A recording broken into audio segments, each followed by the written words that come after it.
There are moments that define nations, moments when the soul of a country is tested, when everything that came before, every sacrifice, every principle, every promise hangs in the balance. Ladies and gentlemen, I want to introduce you to Michael Garrett, a state senator from North Carolina. Senator Garrett gave a speech in the North Carolina Senate this week that I believe will go down in history as one of the great speeches of our time. A speech that captured so beautifully and so poignantly the weight of the crisis that the United States is currently facing. This past weekend, millions of Americans in the streets were screaming to be heard. They were saying, "We see what you're doing. We understand that democracy is under attack. We know the difference between legitimate governance and authoritarian power grab. We remember what happened to countries that chose strong men over self-governance. We know how this story ends if we don't stop it." Now, in truth, I've heard a lot of great speeches, wonderful presentations, powerful talks, profound thoughts, compelling perspectives about the crisis that America is facing right now and the implications for the future of the United States and indeed the world. However, there was something else about this speech that grabbed my attention, and that was the fact that when his fellow Democratic Senator, Lisa Grafstein, moved to have Senator Garrett's speech included in the journal in order to document his words in the record of the General Assembly, Republican Senator Buck Newton objected, forcing the matter to a vote, which his fellow Republicans backed. The Republicans won the motion, meaning Garrett's words would not be recorded in the journal.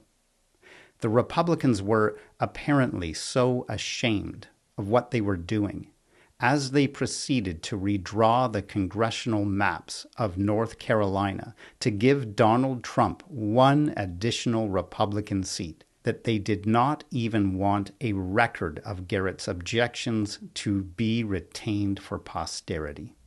Democracy dies when we politicians rig the game, when we draw lines to choose our voters instead of letting our voters choose us, when we admit, and let's be honest, that's exactly what's happening here today, when we admit that we can't win in fair competition, so we'll just change the rules.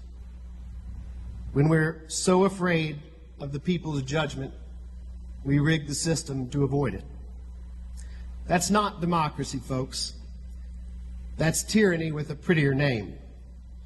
That's authoritarianism in a suit and tie. And that's everything these soldiers, marchers, and freedom fighters died to prevent. My colleagues on the other side of the aisle talk about protecting the president's agenda. Let me ask you something. Since when did America exist to support the president's agenda? I thought government was supposed to serve the people. I thought elected officials were supposed to represent their constituents, not take orders from Washington on how to rig maps. Now, perhaps you might be inclined to believe that there was some good reason to object to Senator Garrett's speech being recorded in the state journal. Perhaps it mischaracterized the events or the motivations or the context. Well, ladies and gentlemen, I'll tell you what. I will leave a link to the entirety of Senator Garrett's speech at the end of this video, so you can watch it and decide for yourself what the Republican members of the North Carolina State Senate objected to so vehemently that they did not even want the speech to be recorded in the journal of that day's proceedings. I have also included links to the text of Senator Garrett's entire speech, which I have placed on my website in the hopes that this speech, one of the great speeches of our time, will proliferate across the world, because I believe the world needs to hear these words today.